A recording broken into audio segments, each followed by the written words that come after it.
Like, Yeah, okay. the connections, how she's formulated the whole structure inside her head and taken notes. He's travelled all around England trying to find locations that have inspired the fictional places. Oh, very interesting. Okay, so I am going to. Can I send you a link via email? Yeah. Okay. And you think this will be one that will be saved your end? Yeah, yeah. It's also live streaming on YouTube as well. Oh, okay. So you'll be able to just get the link from there to be able to upload. If I may ask, where do you normally publish your podcast?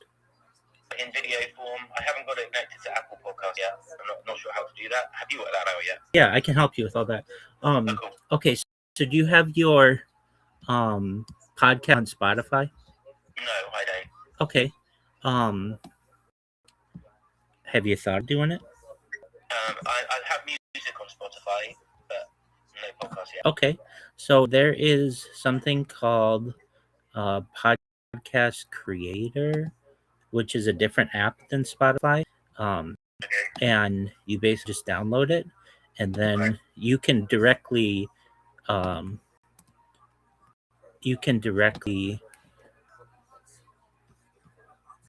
record there, and it will publish, and then it multi-publishes. So it will publish to iHeart Media, it will publish to Apple, it will publish to Amazon, it will, and then of course to Spotify as well. So you don't have to do the individual uploading to everything, and that just makes it really convenient. Okay, so your name is Louis, is that correct? Louis. Apologies, Louis. Okay, Louis, I just sent you a link to my restream. And I'm currently streaming, as I previously said. So let's see if this works. I've not used it using these settings, but hopefully it will work. I'm live streaming on everything else. So, and then once this over, do you generally have that file saved, and then you can send me the file? Is that how it works? It will be live on YouTube. So I can just send you that link, and you can download it from YouTube. If you don't know how to do that, I can help you with that. I know there's a way to download for free. Yeah. Oh yeah. That's how I do it. I do that all the time. Yeah, okay. Yeah. Excellent. Okay. So shall I go back? I'll start that link up now. Yeah. Let's try that. If it doesn't work, just can you leave this? Can you keep this call going at the same time? I don't know. I'll tell you what. I'll just tell you a bit about myself. Yeah, please do. Just go into it from there. Okay. I think we should probably start talking. It's the most natural way of doing it, and then we can just learn about each other on the fly. Absolutely. So yeah, I'm a writer in Bristol. I generally I'm writing screenplays, books. I had several books on Amazon at one point. I'm unpublished. I wrote one article for Area magazine that I got paid for 2 years ago. Okay. That was called In Defense of Hell House. Because it was drawing parallels between the way some meat is treated badly in this country and things like that, and then it just the parallels between kosher and halal as well. Oh, interesting. I'm more interested. I'm extremely concerned about the issue of Islamization post the Ayatollah. Okay. Because the Green Party over here is doing very much what Zoran Mandani is doing in New York, which is getting everything wrong about. Because I'm not sure. I'm generally a little bit more lenient on Israel than a lot of people in the West. Okay. Now, I'm a big critic of someone called Rabbi Shmuley. Rabbi Shmuley Boteach? Yeah. Okay. And Noel Finkelstein, I think he's a charlatan, really. You're not alone. And I am a little bit concerned about Benjamin Netanyahu, but I wouldn't call the Hamas situation a genocide. I think that is Hamas propaganda. Okay. But I'm willing to learn on this stuff all the time. Most certainly. But really, I'm halfway to being something else. I could probably try comedy and comedy writing. I love writing comedy and I'm a musician as well. So when I say my podcast gigs, I make a little video, which is usually just one image, and then I post it on YouTube, Facebook, Instagram, Twitter, and TikTok, That's phenomenal. and LinkedIn. Oh, excellent. And how long are your podcasts usually? Between 45 minutes to an hour, and then sometimes it's 8 minutes, just a small little chat after the pub. Oh, okay, excellent. And you've done 13 of them. And if you're wondering what am I doing, I'm just restarting my stream so that if anything happens during our conversation, we have backups and backups of the backups. You know how that is. So that's good. Should we try this up the link now and get the ball rolling? If you don't mind, maybe give me another 3 minutes or so. Is that okay? Yeah, that's fine. Excellent. So you were saying your podcast is usually somewhat international relations based. Is that correct? No, yeah, the closest thing is my friend Ruben is from Arizona. Okay. And he gives the American perspective when I need it. It's refreshing. I do have 3 people who are really into this. There's 2 hopeful guests, 3 hopeful guests over in America. They're based in New York. So, are you familiar with the Opie and Anthony show? Absolutely, yeah. Okay, so do you remember Dr. Steve? Vaguely. Yeah, okay, so we follow each other on there now. And you might have heard of a comedian called Stacey Crossman. Vaguely. She is quite a good friend of the comedian, is a bit of a weird guy called Mike Machete. Okay. And then obviously you're familiar with the Howard Stern show. Absolutely. If you remember the Rev Bobby. Yes, I do, absolutely. Yeah, so those 3 are on my radar. Yeah, they've all said they'll do something like this. Oh, phenomenal. So you're getting some pretty big guests. It's the idea is to scale this up pretty quickly. So yeah, the first real one is Yuri in the name. He did play for Bristol Rovers. He was a professional player at one point. He does know people in the game.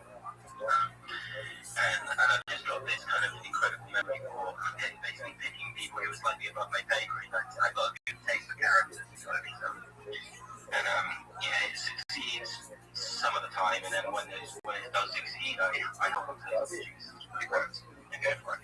Excellent. And do you play soccer yourself? Do you play soccer or football? Do you play football yourself? Not really. I'm more of a tennis guy. Oh, okay. Yeah, and you had mentioned that. So, I take it Wimbledon is a big deal. Well, I'm writing a book at the moment called The Open, which is about 2 freaks of nature who just dominate the sport for a season. And it's more about how Wimbledon survived them rather than the other way around. Oh, very interesting. Okay, is this a fiction or non-fiction book? It's a base fiction. Okay, excellent. But I'm setting it in a hype that energized real world. A couple of years later than now. But John McEnroe's still alive, so the larger than life tennis figures are going to be in there. Excellent. But I'll probably weed out the more no-protection ones. Sure. What are your thoughts? And invent other slightly more characters. But the concept of this idea is that one is, if you imagine that The Rock was an amazing tennis player. Dwayne The Rock Johnson? Yeah. Okay. And then imagine, so do you remember Federer? Oh, yeah, absolutely. Roger Federer? If you make him a foot taller and skinnier and just better, Oh. That's how good this other is. Okay, so he's basically better than anybody who's ever played and just a physical phenom. And then one is an absolute athlete at the peak of his powers who happens to be the greatest tennis player of all time. And then the other one happens to be a prodigy tennis player who is a machine, he's a beast. He could be a heavyweight boxer, he could be an MMA guy. He's chosen to go to tennis. Okay, very interesting. And he can smoke cigars just before going. That's one of those things. So basically, favorite. Okay, very interesting. And what got you into fiction writing, if I may ask? Well, my first memory, I always tell the story. I always have liked doing it. But once my friend paid me £10 to do his coursework for him secretly. Okay. And I really loved it. It was a little. We had to do I think it was Philip Marlowe, like a film noir. Sure. And So I did my own. I didn't get a very good score. I think I got a C or something, and then he came out with his tail between his leg because he said like, "Oh, the teacher wants to see me in a bit." And he's just like, "Don't tell her, I hope we'll get away with this." And then he came out smiling, and I said, "What are you smiling about? We got caught." And he just goes, "No, mate, they told me I should be a writer." Oh, no way. So I always remember that story. What a beautiful and inspirational story coming out of something so stressful. Yeah. So that was the first time I just kind of went, "Oh, maybe there's something in this." Okay, excellent. So, do you want to be like as they say, what is the question? What do you want to be when you grow up? Just dreaming to be a published author, but I just write in my spare time and try to get a proper job at the moment to get some money in. Absolutely. As an author? But in a normal one. But in the meantime, I'm keeping this all going because I'm talking to you again something like that. Oh, you absolutely are. And let me tell you, your strategy is really great. I see you all over Twitter just doing exactly what you're doing. I call it ambush podcasting. Basically, you just go to someone's reply, say, "Hey, I've got a podcast. Would you like to be on it?" And then you see who connects with you, right? Yeah, if you don't ask, you don't get. But you don't want to hard sell this. So a nice little polite message and things is usually can be okay. I agree with you, and I think that the way that you've done it has been very polite. Okay, excellent. All right, so let's try this if you don't mind. Go to the link that I sent you. Okay. And basically the video that I started like 12 minutes ago. So if anything, you would just, when you download it on your end, you just cut it at 12 minutes in. But we're going to formally start. So no pressure. We'll get it all arranged. And I appreciate your openness to do this. I think it can be mutually beneficial. I'm doing another podcast later today, one in Australia. I've been doing the podcast circuit. I did one last week with the same person in Australia. And I'm a futurist, so I like to talk about the future. So perhaps some of our discussions. I know my Ray Kurzweil. You know who? My Ray Kurzweil. Your maker as well? Ray Kurzweil. Oh, you know Ray Kurzweil. Oh, excellent. Very well. I know about him. The singularity. Yes, absolutely. 100%. Yes. Okay, so this link didn't let me use the camera, so let me just try one more time. Okay.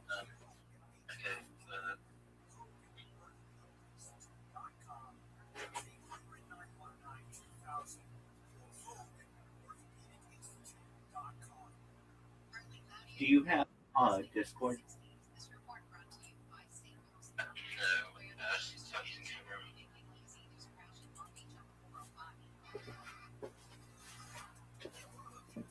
It says camera access not granted.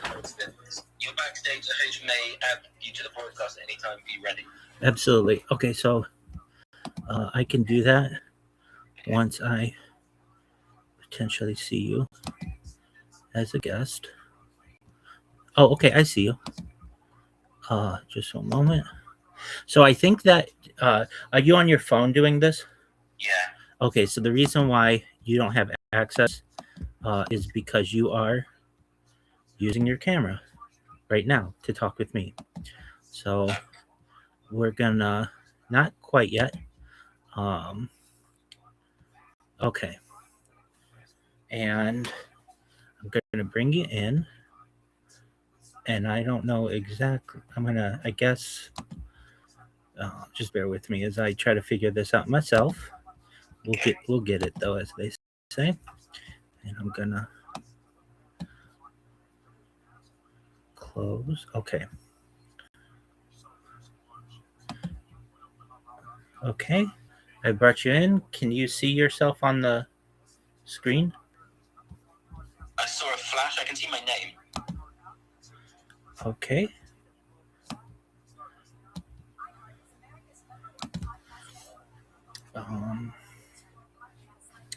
You can see your name. Yeah. Okay, I can see you. Okay, I can't see you. Okay. So I'll tell you what. Um, I will. Should we leave this other conversation? Yeah, we'll leave this one. But if anything, keep the phone close in case we have to go back and reconnect or something. Okay. So I'm leaving the red stream one. Oh no! Stay in the restream. No, stay in the restream. You're Okay, I'm leaving the Zoom one. okay. Excellent. And I'll see you in restream. Okay, cool, done. All right.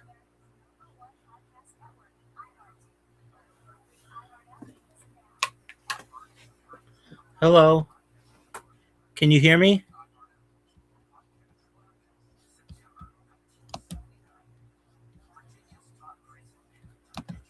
Can you see me or hear me? Louis? Okay, now I can hear you. Louis, can you hear me? Yes. Yeah, I'm here. Okay, your camera is reversed, so I know. the people of the world here. There I am. Right, cool. Absolutely. Okay. So let me just get situated a little bit.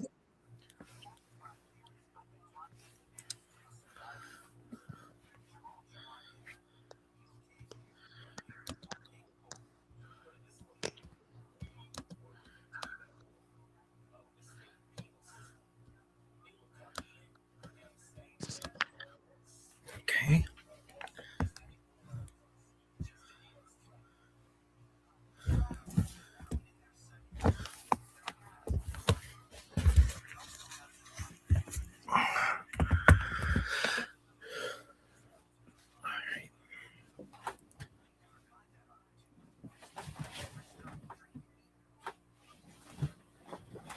All right. Let me just for our Zoom call, I'm going to end the meeting here. Is that okay? Yep. Okay, excellent.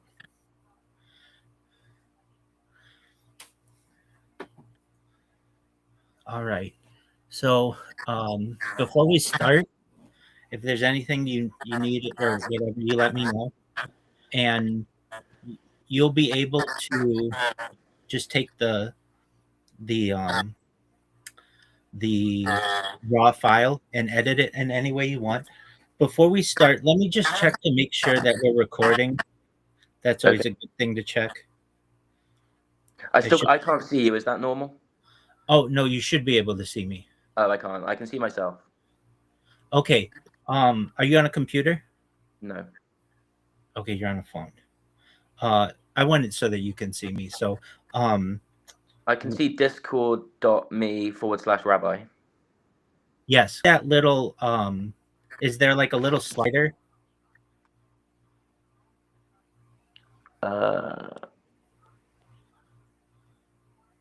No.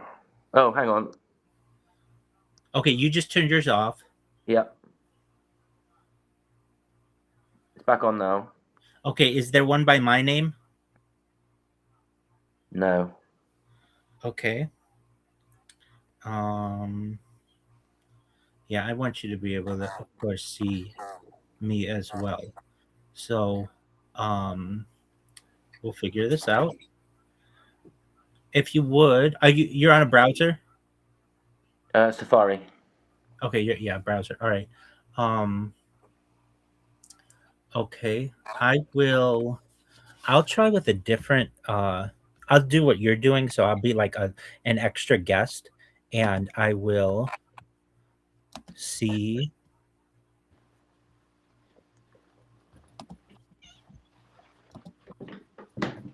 I'll see what you're seeing. Okay. I am just chatting to someone over in America.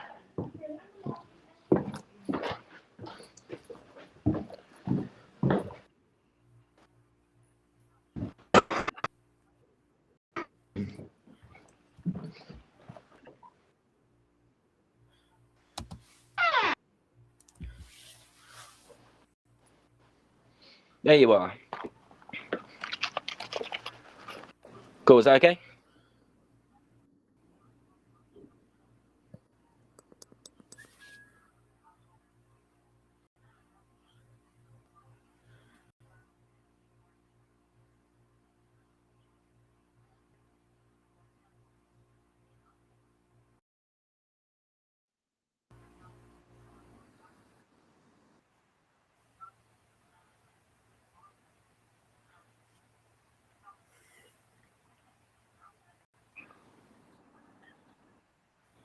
Just bear with me. It says setting up the stage for you, Okay. accessing your camera.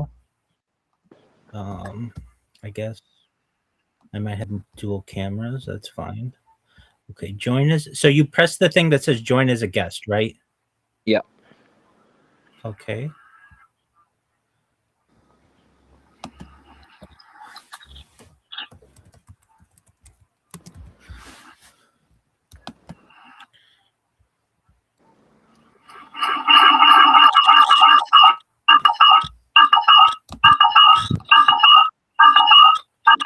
Apologies if we're getting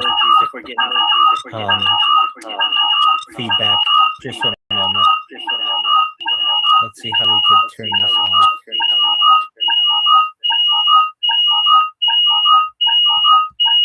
Well, isn't this not cool?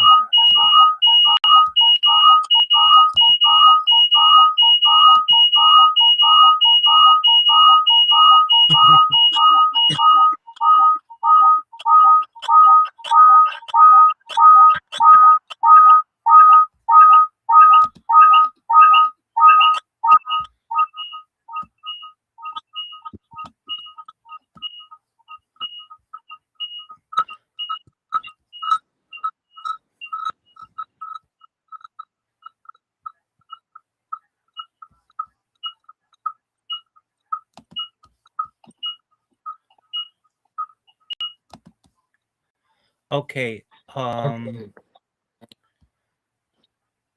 So now I'm kind of getting to see what you're seeing.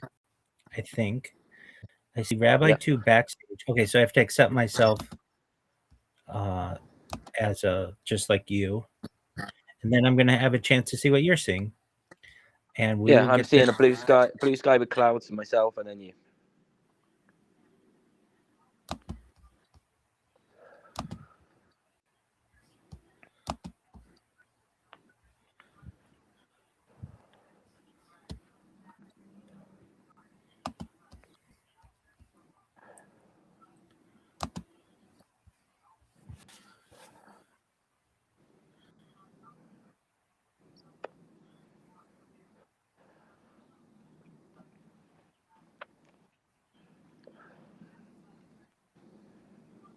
Now I see you twice. Okay, so you see me now? Yeah. Excellent. Okay. Now quote The Simpsons. I'm seeing double here. 4 rabbis. That's right. Okay. So I'm gonna leave with this other device.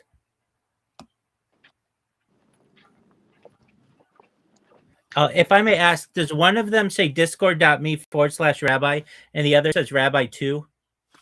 My left says Discord, so you're right. Okay. But they have different names. One of them says discord.me/rabbi and the other One says says Rabbi rabbi 2. 2. Yeah. Okay, excellent.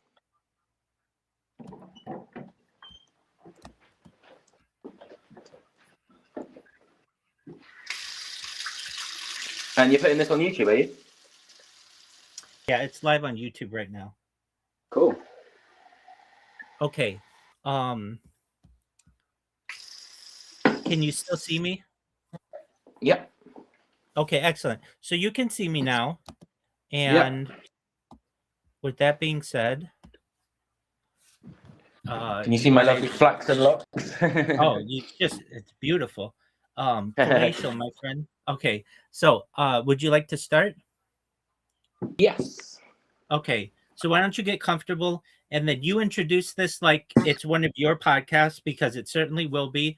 And before we start, let's just say if there's anything you get interrupted or anything, you want anything cut out, you have my permission to cut it out, and I would like the same. Okay.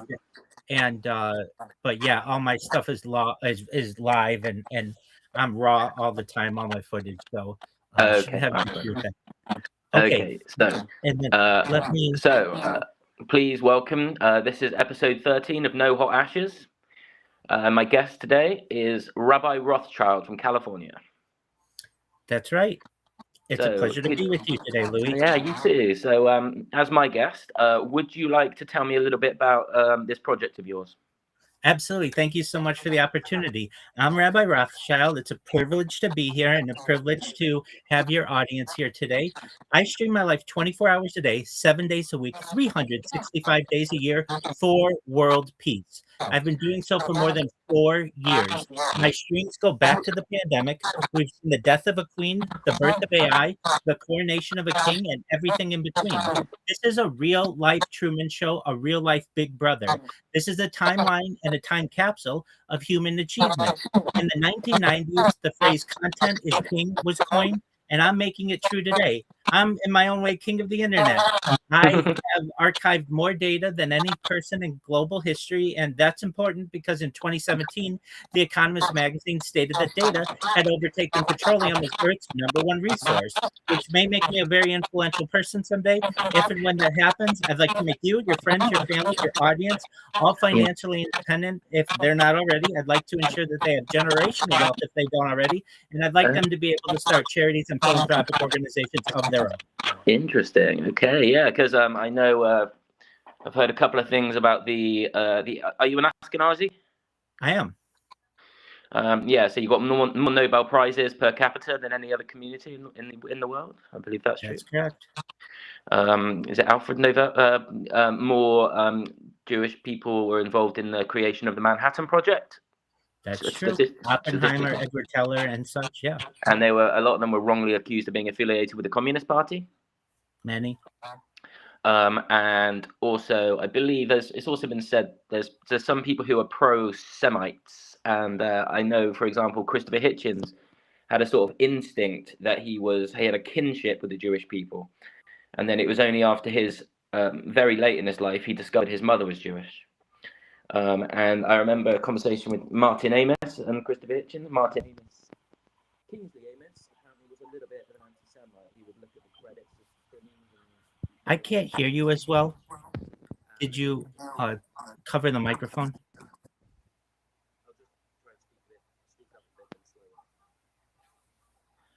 I can't hear you.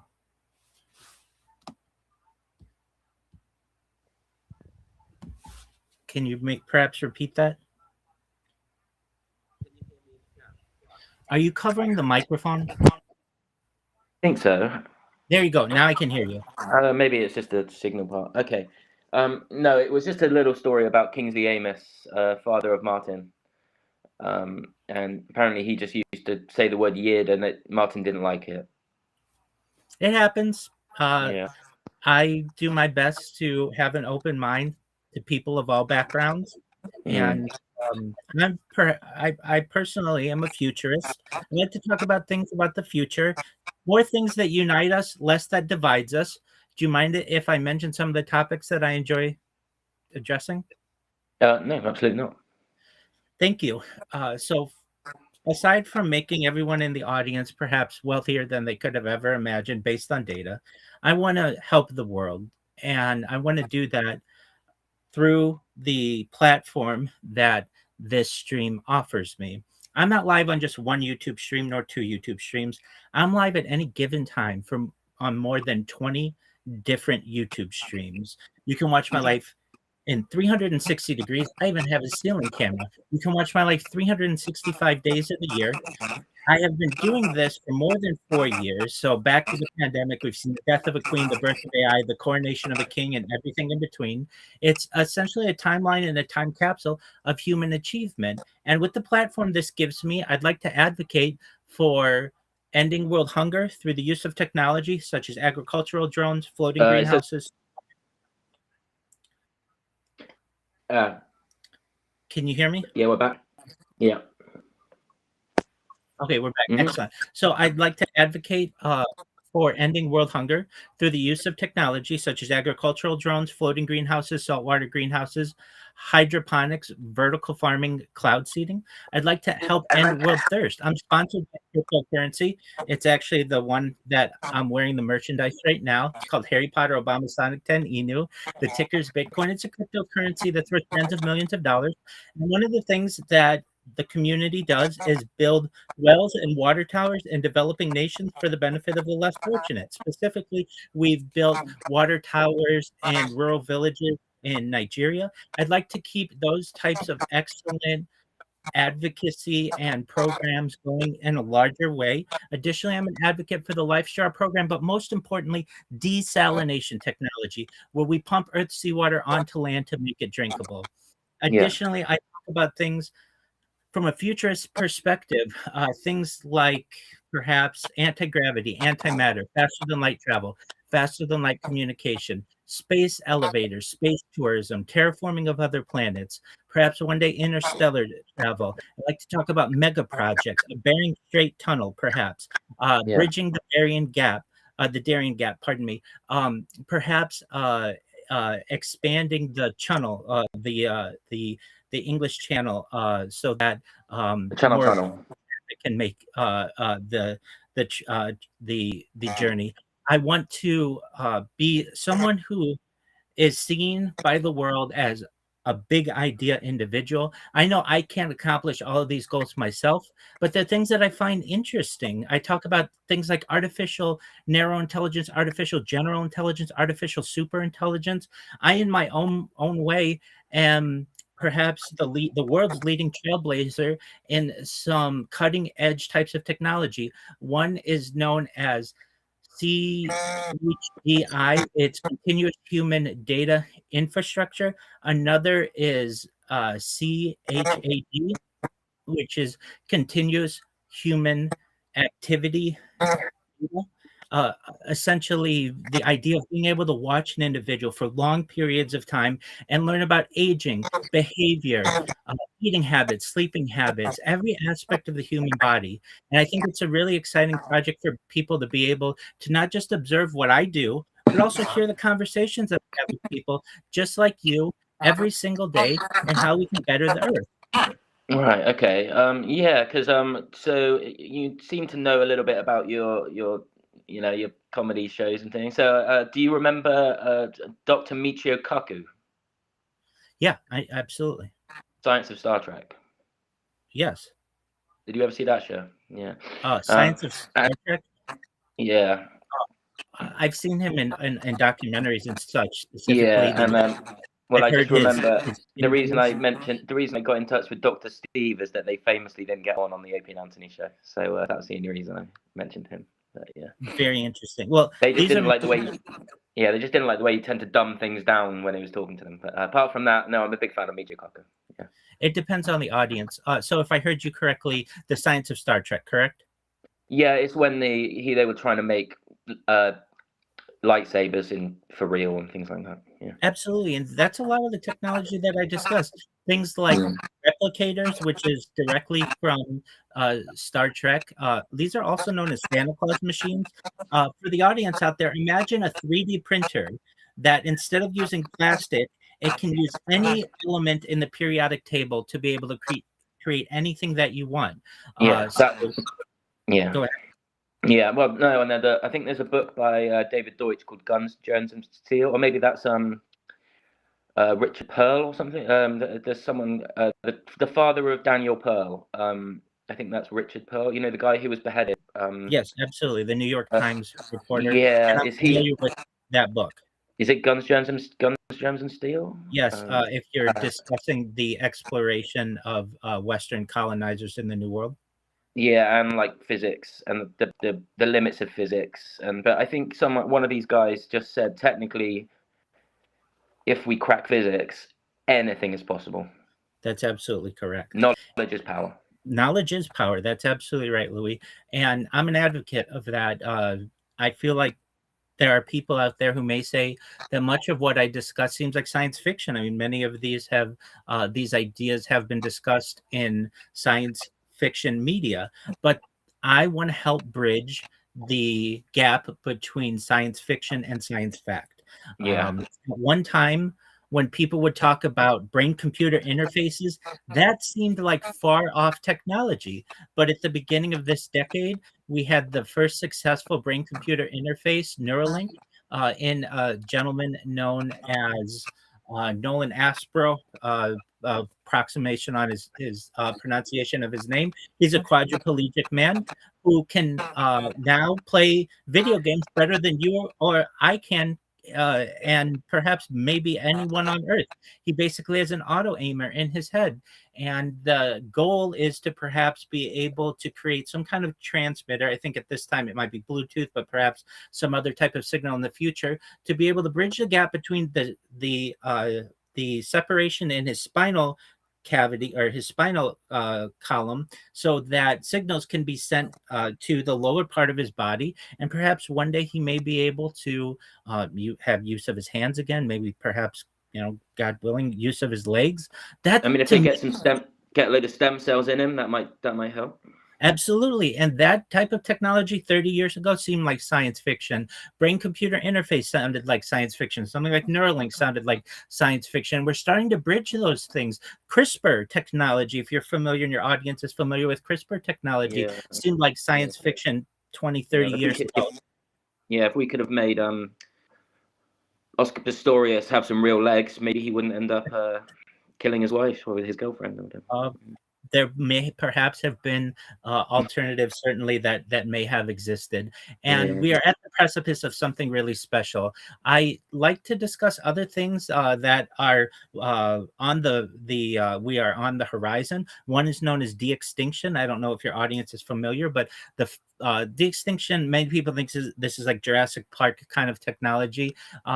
We're a little ways off from that kind of technology, but essentially it is, in layman's terms, perhaps, or layperson's terms, being able to create a somewhat hybrid version of once extinct species. So many people don't know, but the first successful de-extinction has already taken place. It took place in the year 2003 with the Pyrenean ibex, which is a goat located in northern Spain, southern France. Fast forward to the year 2021, a company out of Dallas, Texas is founded known as Colossal Bioscientific. They've made it their goal that within the next 2 years, by the year 2028, to reintroduce the woolly mammoth into the Arctic Circle, utilizing Asian elephant surrogates, which I just think is a mind-blowing goal. So this is it.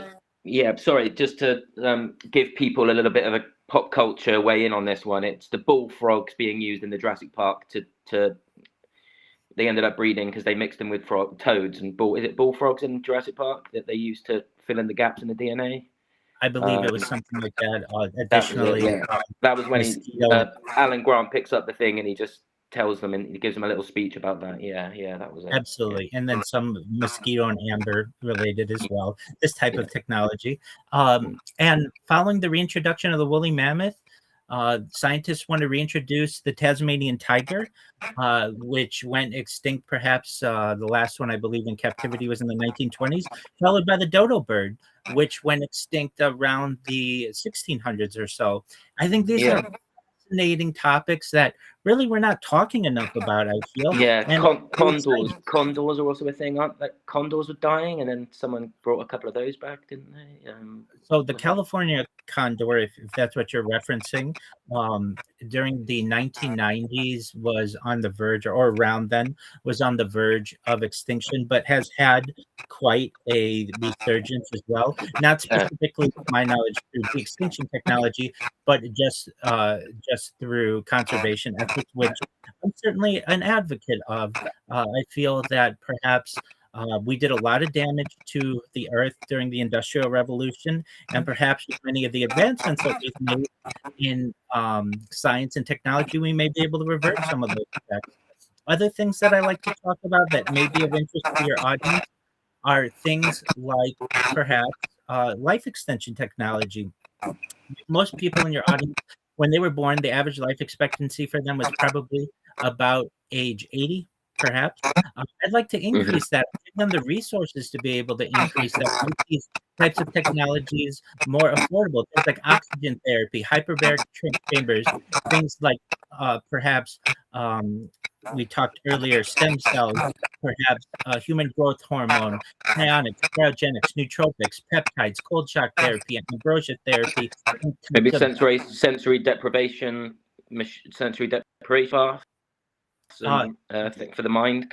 Absolutely, we could certainly include that. Tanks, sensory deprivation tanks. That's tanks, yeah, absolutely. Sensory deprivation tanks. I don't know if you or your listeners have ever been in one. They're amazing. If you've ever had the experience, I have. They're amazing. Essentially, you float on very saline-based or salt-based water, you almost feel absolutely weightless. It's a very dark chamber. The water is tepid. It's the same temperature basically as your body, around 98.6 It's the degrees. Dead Sea. It's your own little miniaturized, personalized Dead Sea on steroids. That's exactly right. And you can let your mind escape. It's almost in its own way a very meditative trance that you can almost go in, because generally there is no light. You can't feel anything. You can't hear anything. And it's quite an amazing process. It really makes you have different feelings or different understandings of time, and also what your body's the types of deep consciousness and deep focus your body can perhaps be in.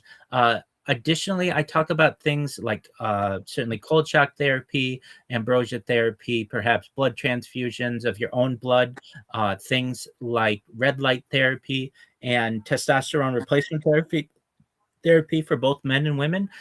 These are all really exciting life extension technology. Well, it's HRT for women, isn't it? But when both men and women can benefit from these types of technologies. And I want to, if possible, extend or expand the average life expectancy from age 80 to age 100, 120. But eventually at 120 or so, many people in the audience, you as well, may say, Rabbi, back in 2026, a lot of what you discussed sounded like science fiction, but it's become science fact. My body's starting to break down. What's the next plan? And this is where I feel it gets really interesting and really exciting for those of you out there who want, this is with your consent. Everything that I talk about, I feel should be with your own consent. Consent's very important to me.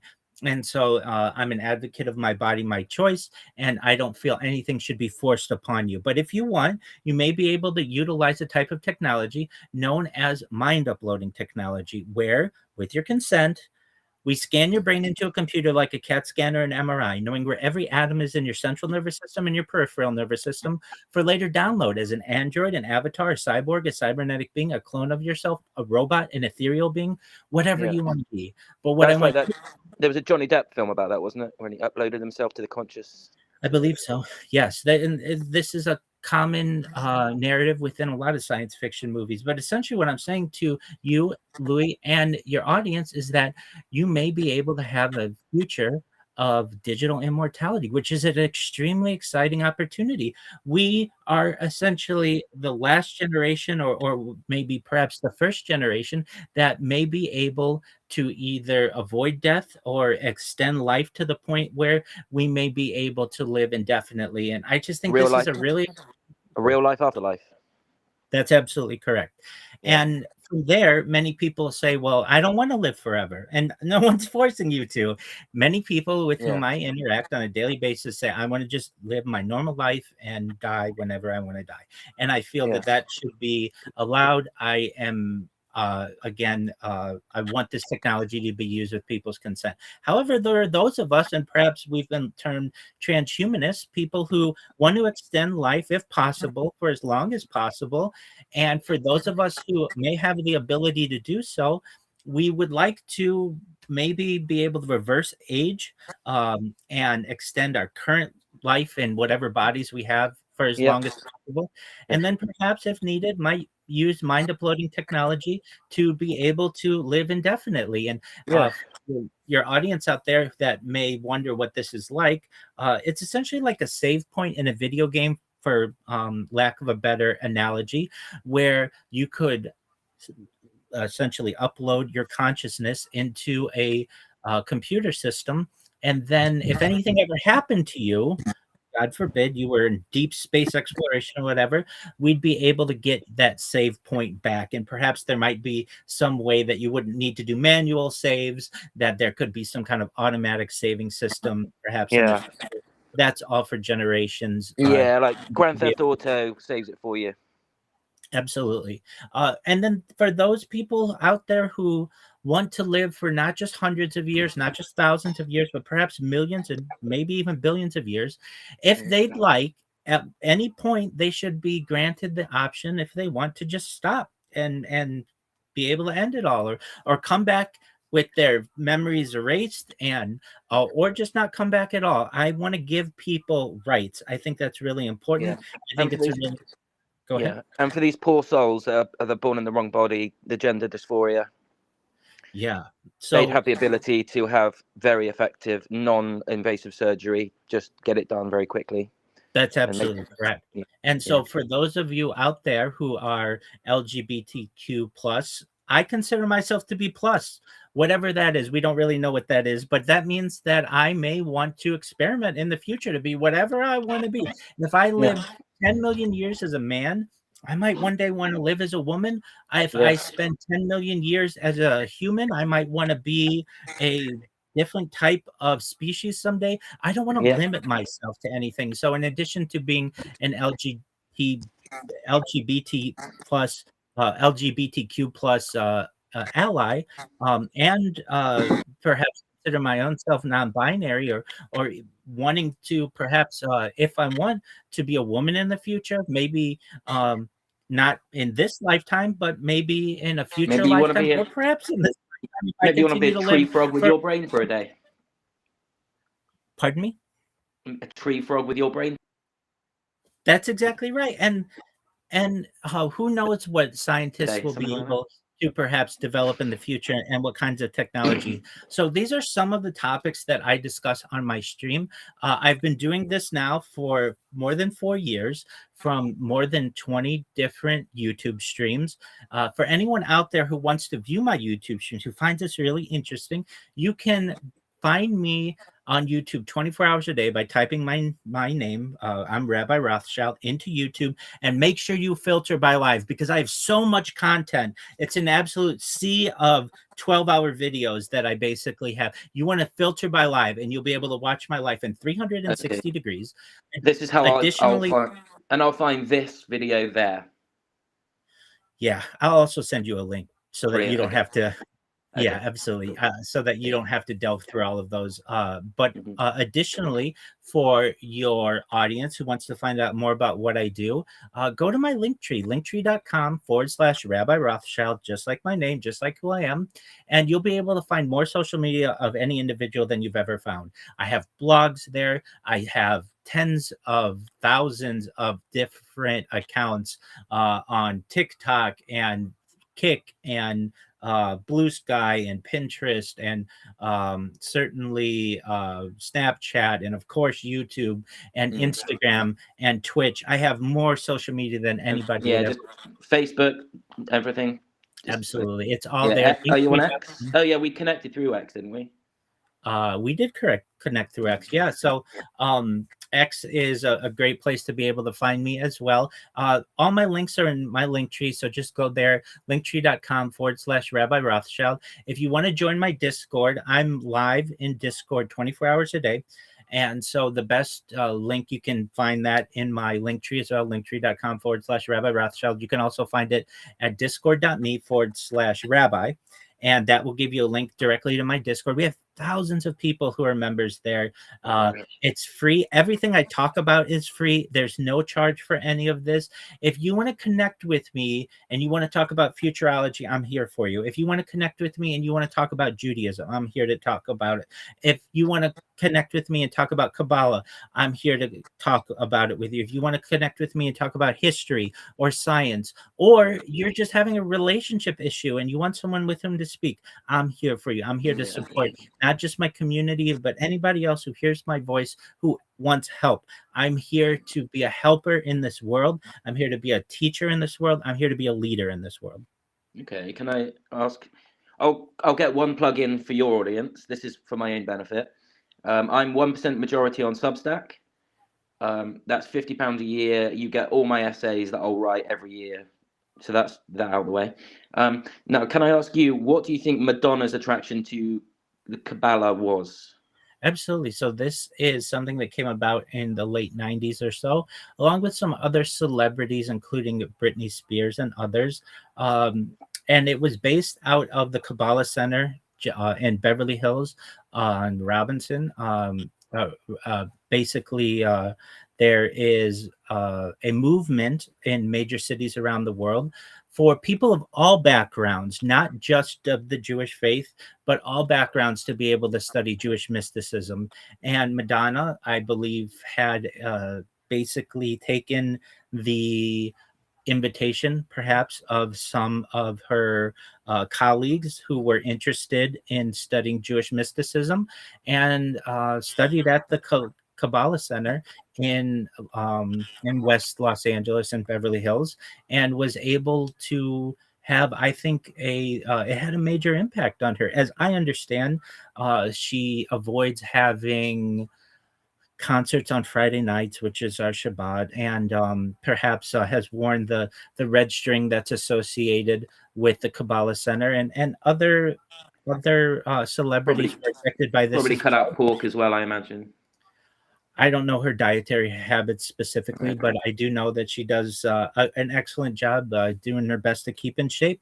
And I personally think that any person who wants to enlighten themselves, there are ways to do it. You don't doesn't have to be religiously or philosophically. Just stretching, meditating. Those are really great ways that you can really transform your own life. And for anyone out there who is looking to become more connected to Kabbalah, I teach a Kabbalah class every day.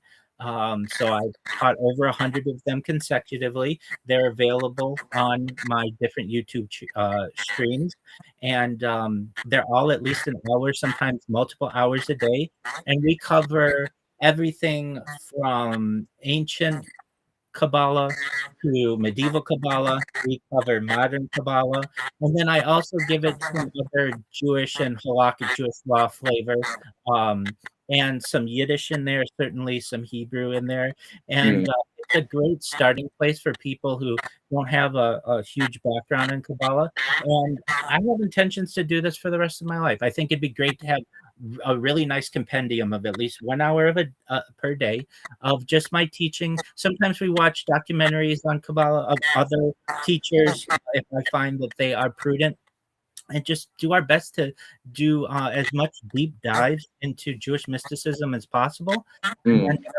really, I think in general, just my streams are about self improvement, improving yourself physically, mentally, emotionally, behaviorally. I want you and everybody else out there who hears my voice to have a better life. And if there's anything that I can do to help that or aid that, I want to be here. So anyone who Mm. wants to connect with me, come to my Discord. I'd love to meet you. Come check out my Linktree, linktree.com/Rabbi Rothschild. You can find all my links there. It's just a really interesting project that I know I've undergone, and I'm not alone. There are other people who I've met who stream their life on YouTube. Not for as many days. I've never met anybody really even close to what I've done. Okay. Yeah. But there are people out there who do have what I call it, not just a live stream, but a life stream where they just stream their whole life. Yeah. I've streamed as far north as Santa Barbara, California, as far south as San Diego, as far west as the Pacific Ocean, as far east as the desert and mountains. I've streamed in Beverly Hills, in Los Angeles, at Disneyland, basically everywhere in Southern California. It's easiest for me to stream generally from a desktop stream because of connectivity. But when I go viral, I want to travel the world, helping people, connecting with people, Yeah. improving the world in any way that I can. Yeah. Yeah. So can I? Yeah. We could talk a bit. So are you a religious Jew? I am.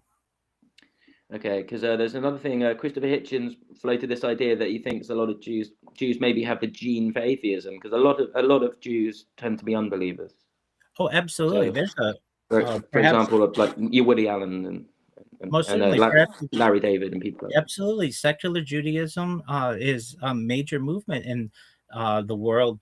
It's really at the foundation of the Zionist movement. Many of the early Zionists in the 19th century, so 1800s, were found themselves frustrated with religion, and moved more in that political movement. I personally am about world peace. I want everyone to get along. So I do my best to avoid politics to the best of my ability. Right. I am So certainly someone who is a social justice activist. I want good for all individuals in the world, but certainly secular Judaism for many people, and specifically within Judaism, has been a big movement. And based on statistics, as many as about half of all people, of all Jews, have some type of non belief to some extent. Even Israel is a secular country. The majority of people there, of course, they may identify as Jewish, but do they believe every single thing that you're supposed to believe as an Orthodox Jew? Perhaps that may be in question, but I, as a rabbi, want to connect people with science and certainly religion and see that they may not be all that separate and move forward in what unites us as not just Jews, but as people in general. I look at it this way. At least the Western religion, so we're talking Judaism, Christianity, Islam, we all are Abrahamic religions. And so, really, we're all basically branches of the same Father. And perhaps the branches may have separated at different times, but we all have the same source. And yeah, then even from there, the other major religions of the world, certainly Buddhism and Hinduism and yeah. Taoism. But can you see the bookshelf up there? Absolutely, yes. Yeah. So that yellow one on the top shelf. Hold on. Is that angled right? Can you see that yellow one? Yeah, I see a little yellow, yeah. Yeah, that little yellow. That's the Portable Atheist, and that's got loads of essays in there. And it's compiled by Christopher Hitchens. And that's got essays from Karl Marx and things like that. Very Yeah. well. And for those who are hearing this, Christopher Hitchens certainly had an amazing effect on the world. Richard Dawkins, I feel, another evolutionary biologist, had an Yeah. amazing effect on the world. And I don't necessarily see that these types of belief systems have to necessarily be separate.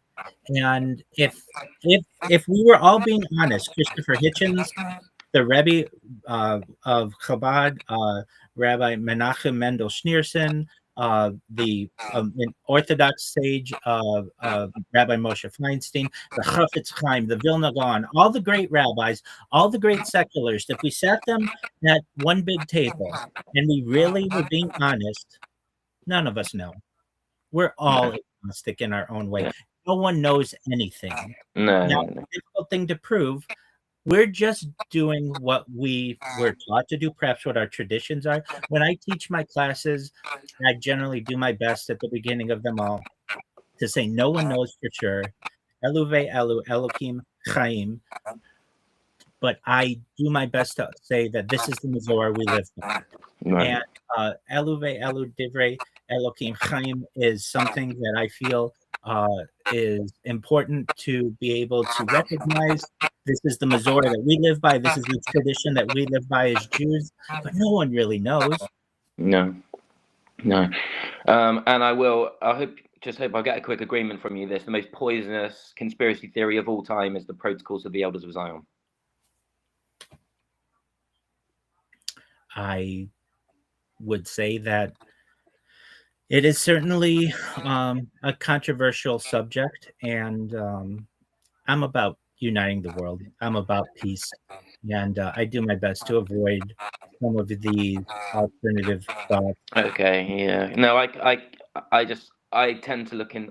This is forced upon me by the people I listen to, so I just know this stuff. I read a book called Voodoo Histories by David Aronovich, and it was just all about conspiracy theories, and he nailed that one. It's a fabrication. So anyway, let's not go there. But yeah. So could I ask you what do you go to escape when you're just like sat in front of the TV with wanting to watch something? Do you like watching Seinfeld?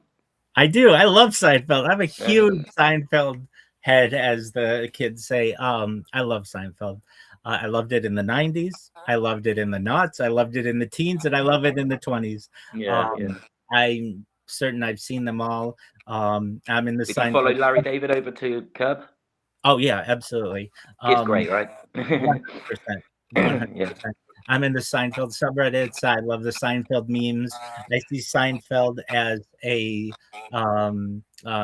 see the world through perhaps ways that show shaped my views on the world in many ways. I love Seinfeld.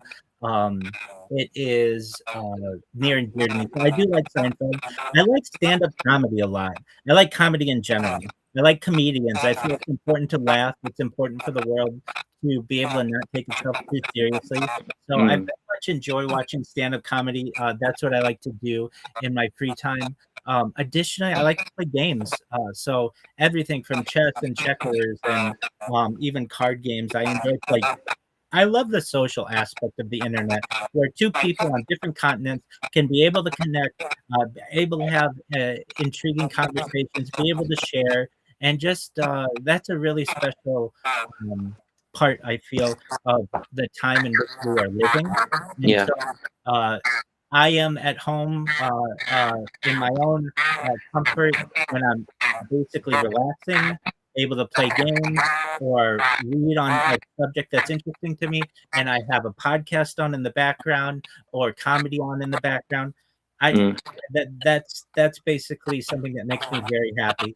I love to learn, so I'm someone who might have multiple podcasts on at the same simultaneously because I just feel that I'm not fulfilled with one enough, or whatever it may be. I love to learn. I love to read.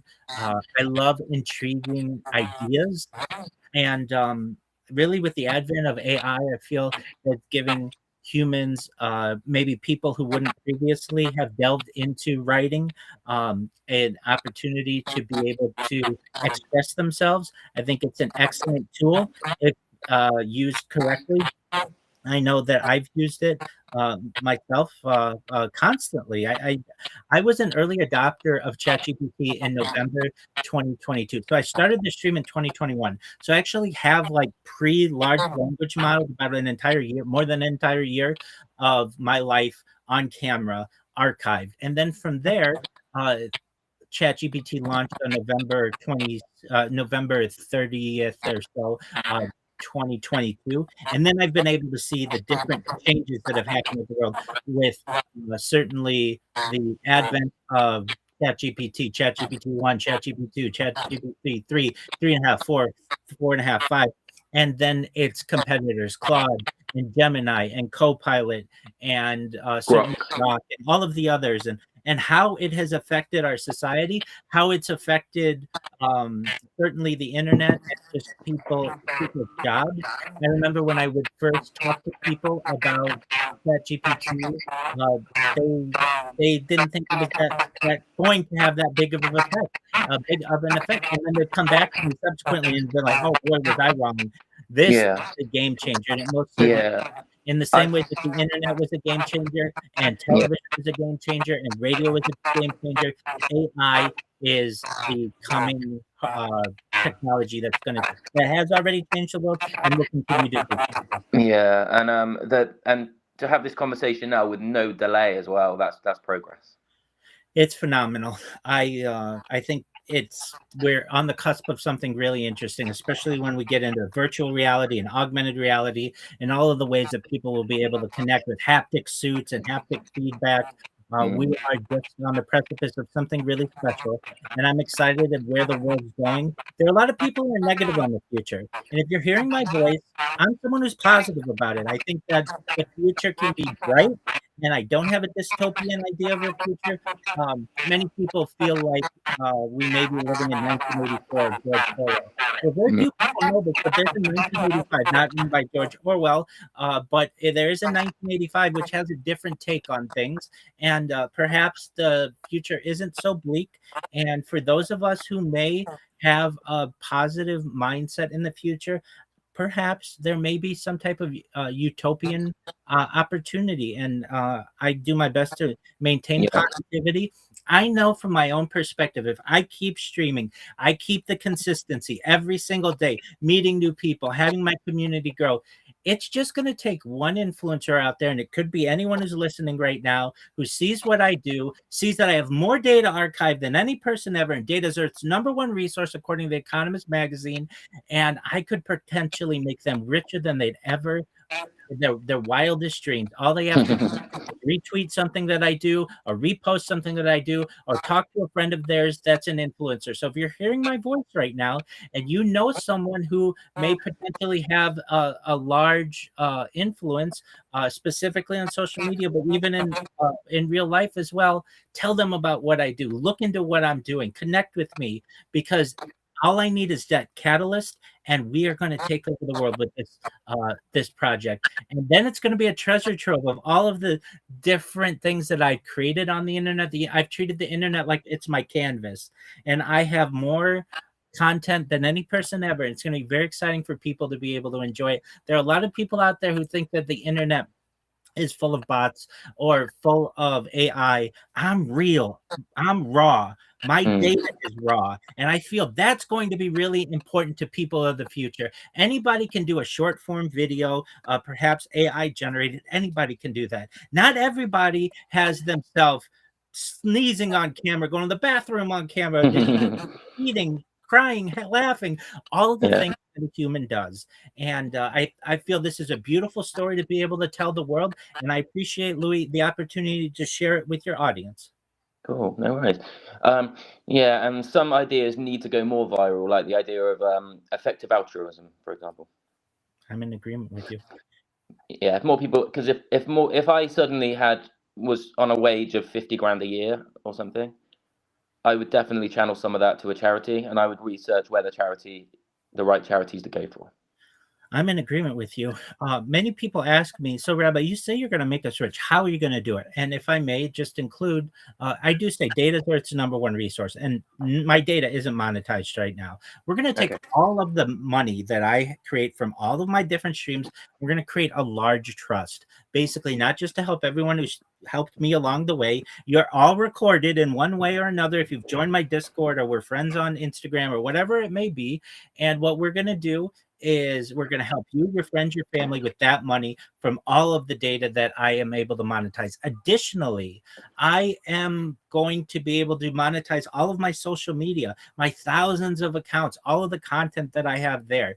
Moreover, I'm going to be able to be perhaps the world's biggest spokesperson, just like I am for this cryptocurrency. I'll be able to essentially wear an F1 suit with different opportunities for people to be able to sponsor me and watch me 24 hours a day. This is an opportunity unlike any previously from a marketing perspective. Nobody will say, I will wear your brand.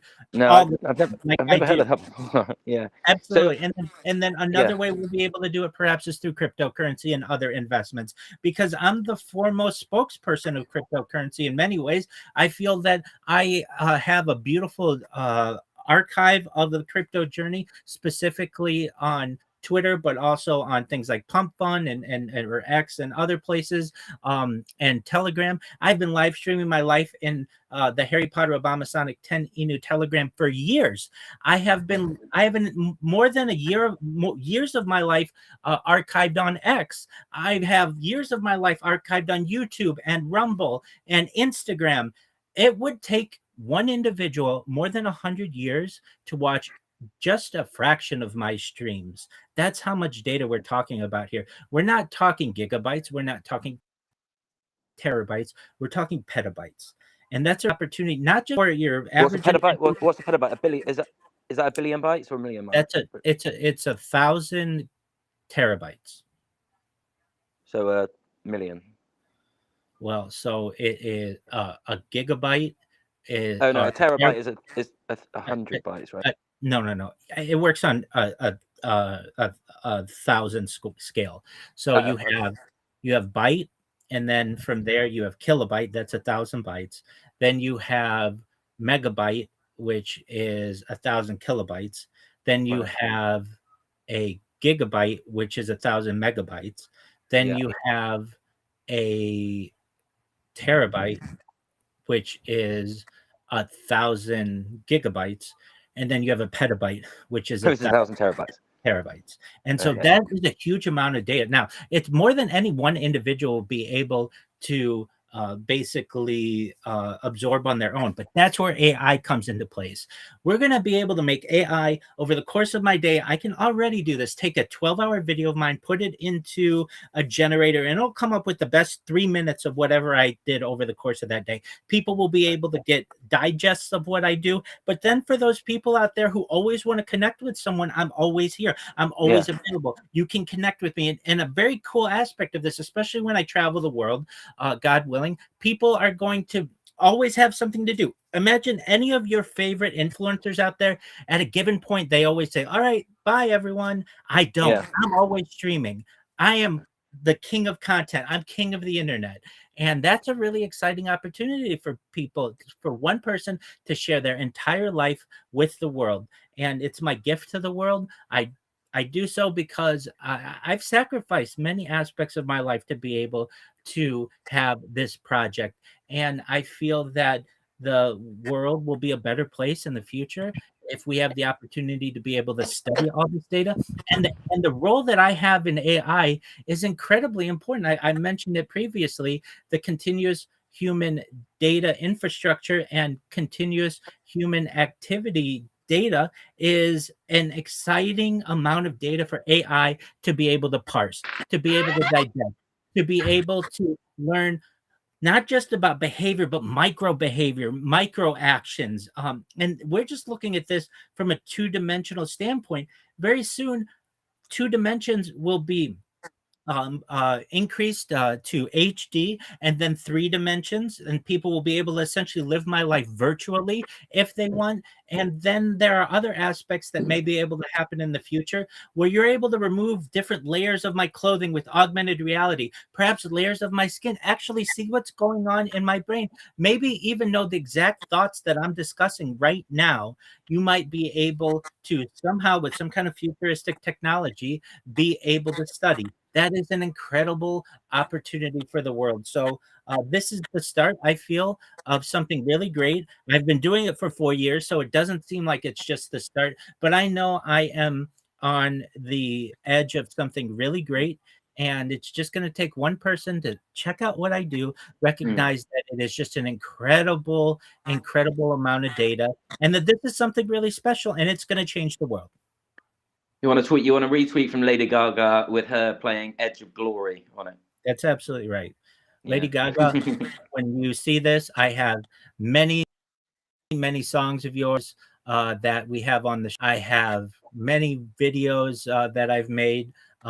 Every single person who is essentially a big artist is on my stream, whether it's from TikTok videos, whether it's from karaoke, whether it's from bumper music, everyone out there. So there isn't really an aspect of the human of media or just of humans in general that my stream hasn't had some type of connection. I've done my best to watch all of the major films, especially the Oscar nominees and winners going back to the 1920s.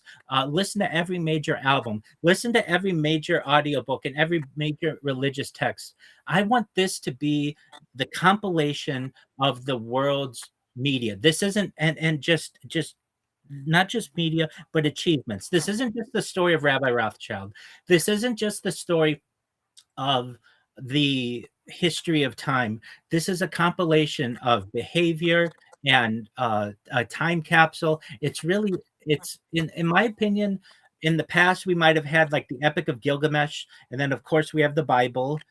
This is a new Bible in its own way. Now, I don't want to disparage our traditional Hebrew Bible by any means, but I really lack words. I mean, it's like a new Talmud. It's really in its own way such a huge compilation that I mean it to say it's not greater than those by any means, but in terms of what it may do to from just a compendium of information and how it may affect the world, I think that it could have a similar effect, and certainly it builds upon these things.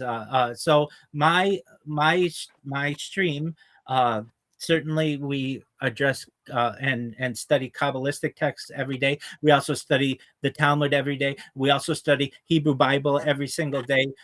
Those are the great texts of the world. And I don't mean to say, and I want to emphasize, my stream is lowly in comparison to those, but it's different. It encompasses all of those, which in its own way makes it unique, just like the Hebrew Bible is unique, just like the Talmud is unique, just like mystic literature is unique, and the other great books of the world and the world's religions. When I feel 1,000 years from now, people are looking at all of the creations of the world, what I've created, this timeline and this time capsule, will certainly be one of those watermarks, one of those timestamps of something really special. Okay, and Gilgamesh was famously mentioned he was in a South Park episode, wasn't he? Gilgamesh. Most certainly, yeah. Yeah. Are you familiar with Tom Holland, British historian? Yeah. Yeah, he did a podcast recently with. Do you know Andrew Sullivan? Yeah. So the Dishcast, the Daily Dish. Yes. There's a great conversation with him and Tom Holland. They talk about the ancient.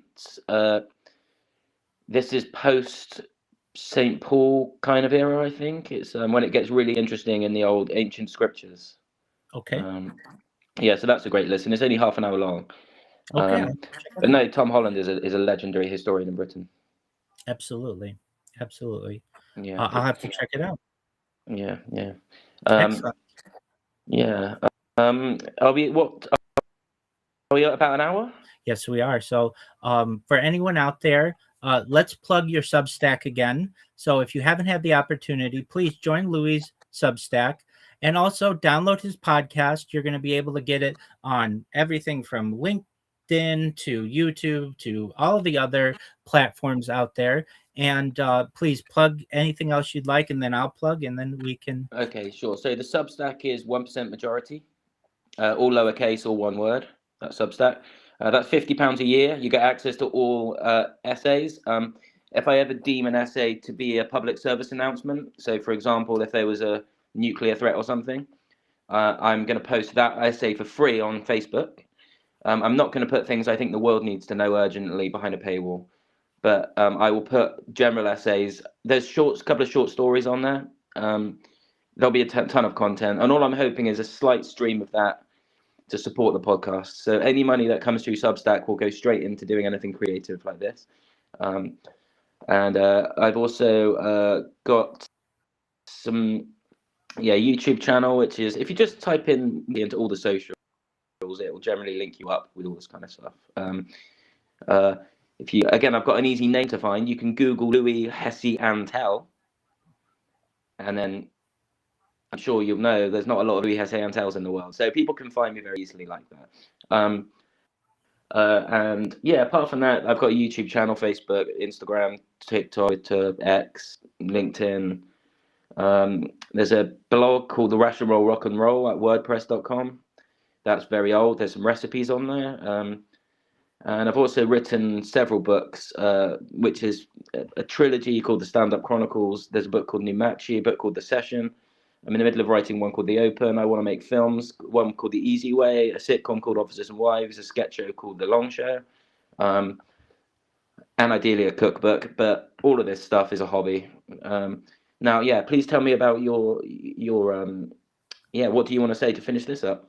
Absolutely. So for anyone who is watching this, the best place to connect with me is my Discord. You can find that link at discord.me/rabbi. Also, all my social media, linktree.com/rabbi. If you want to view all my streams, just to give the audience out there an idea of all of my streams, you type Rabbi Rothschild, my name, into YouTube, and you filter by live. And when you do that, you're going to find more streams than any individual you've ever seen in your entire life.